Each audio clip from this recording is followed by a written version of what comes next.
How to use Temu app. So the first step is to simply open App Store or Google Play Store and then simply install the Temu app. Now after you do that, you're gonna have to simply open it. Here you're gonna find different types of products. So as you can see, you can scroll down and see different recommendations. And as you can see, they are very cheap. Now at the top, you can also search for different products if you want.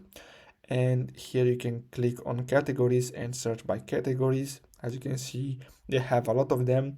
Then you can simply click on you, and here you're gonna find your account. So you're gonna have the option to sign up using your email or Facebook, Apple, or Google account.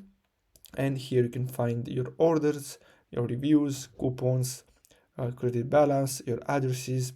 So all you have to do is simply choose the product that you want to buy and then simply add them to your cart. Then simply tap on cart, and after you chose the products and you're okay with them, simply tap on checkout and then simply follow the on-screen instructions to pay your products. So basically that's all. I really hope you found this video helpful.